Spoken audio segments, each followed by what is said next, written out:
Hey guys, this is TheKillerNacho filling in for Xenon. When he wanted to do a 7,000 sub special, he asked me to do a guest narration, and I'm completely honored. And as normal with guest narrations, I haven't ever seen this battle before, because I always think they're more interesting that way. But anyway, so I guess Xenon leads with a Alakazam. The Swellow just U-turns as the Alakazam reflects. Pretty good play for Xenon, actually.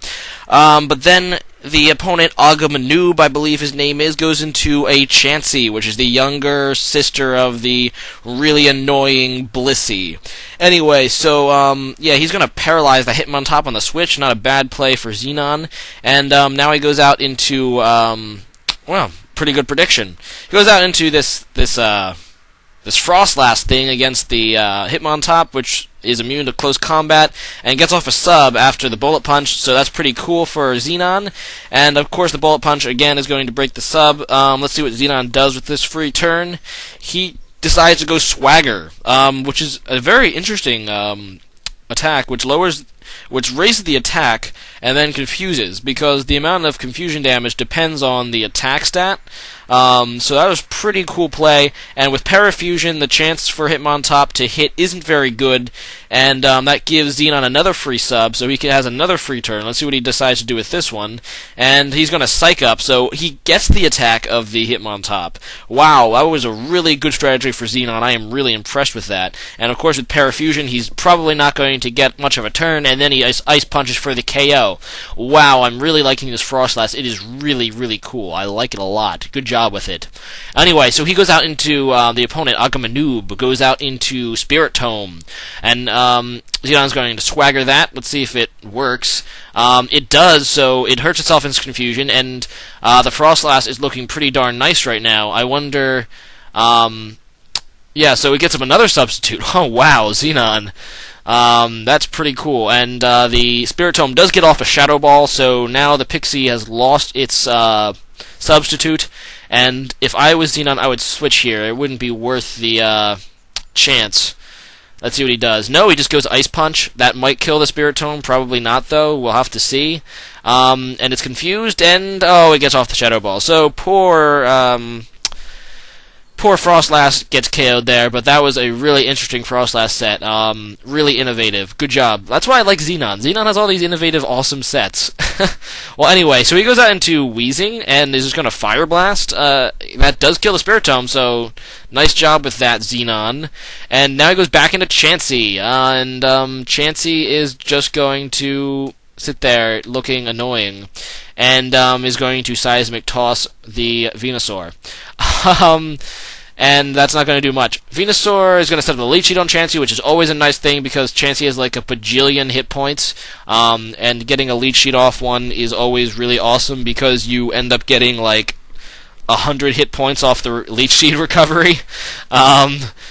Yeah, about 100 hit points. More like 80, but after the leftover, there's more than 100 hit points a turn. So the opponent goes out into his own Frostlass as the Venusaur goes Hidden Power. I have no idea what kind of Hidden Power that is, but it's super effective against Frostlass. Maybe it's Ice. Sorry, not Ice. Fire. That would be my guess. Hidden Power Fire. That would make a little bit of sense. We'll go with it. So Venusaur's going to set up the Leech Seed on the Frostlass now. It's not really too much of a big deal for Frostlass. You don't really get too much recovery from it, but I guess it's kind of nice, as the opponent Awmgnoob wants to set up spikes. And he's going to Pain Split, but that was kind of pointless because it doesn't really heal that much. And yeah, Venusaur gets the Hidden Power off. That does even more damage, and that's even more recovery for Xenon. I guess that the Frostlass could Pain Split this turn for decent damage. We'll have to see what he decides to do. I don't know what Xenon's going to do either. But no, the Frostlass are going to Ice Beam. That was weird. They probably should have, yeah, I don't know. I think probably he was better off going for the Pain Split there, but what do I know? Ice Beam doesn't really do too much due to Venusaur's, I guess this is a bulky Venusaur, that's what it looks like, a wallish, bulky Venusaur. I mean, it even has Toxic, wow. This is a very interesting Venusaur, actually. Anyway, so now he protects, so wow, this is another innovative wall Venusaur set, so Xenon is so good with these innovative sets. That's why it's always fun to watch his battles, because you never know what's going to happen next. This Venusaur is just a beast by the looks of it. And, yeah, just gonna stall out this Frostlass for the KO, so Awmgnoob's Frostlass also is KO'd. And that's good for Venusaur, because Venusaur is back to, like, full life. Hopefully his opponent actually has something to deal with it. Oh yeah, he has Swellow. Swellow is usually a pretty good way to deal with a Venusaur. So, yeah, he's just going to protect, but of course it fails because of the switch, and gets off the Toxic Orb. Now, I really like Toxic Orb as opposed to Flame Orb. A lot of people keep asking me in my videos why I use Toxic Orb. And, guys, when is Swellow ever going to be out more than 3 turns? Because you realize that Toxic Orb actually does less damage or equal damage up to the 3rd turn than Flame Orb. So, I don't know. I think people are silly sometimes. But anyway, so the opponent also has a Weezing. It's going to Will-O-Wisp the Weezing on Xenon's Weezing on the Switch. And yeah, I am speeding this up a bit more. I haven't watched the battle, but this battle was like 14 minutes long at double speed. So I had to kind of look through it, and I realized this stupid, annoying piece of crap was the reason the video lasted this long. Poor Xenon really doesn't have a good counter for Chansey. Here's a word to the wise, Xenon. Use more physical guys. But he is able to get the Leech Seed off, so that's not so bad, because once you get a Leech Seed off on a Chansey, let's face it, I mean, the Chansey isn't going to do a thing. I mean, it can do some damage with his little seismic tosses, but you're gaining more life than that a turn just on the Leech Seed. So, yeah. This stupid little Chansey isn't going to do anything, and he basically has to switch. And he goes out into Weezing again, and Xenon counters that with his own Weezing, which I believe he said was his Specs Weezing, but his Specs Weezing died, so that's sad. So now Xenon goes out into his Moltres, which goes for the Fire Blast on the Weezing, and that is going to take it out, which is nice. So now he goes back into the Chansey that is, like, impossible to kill, for Xenon anyway, and, yeah, it's not really going to do much to the Moltres, because the Moltres has Roost, so this is just going to be another massive stall fest, just like it was with the Venusaur, and, Tailwind's actually pretty cool, so, yeah, I think that was Tailwind, wasn't that Tailwind? Yeah, whatever, but, yeah, Xenon's sets are always interesting. I mean, I know I've said that a billion times in this video, but this guy is one of the better, innovative Pokemon battles I know. Or battlers, rather.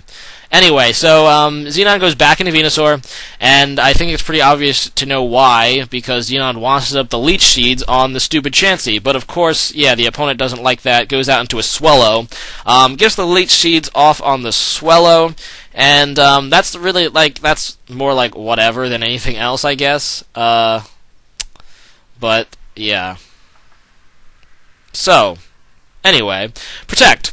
And he protects on the U-turn, which was actually a really nice play, because that forces the Swellow to stay in another turn, which means he gets some Toxic damage and some Leech Seed damage. So that was a really nice play. And now he's going to switch out into Alakazam, I guess, to basically as death fodder.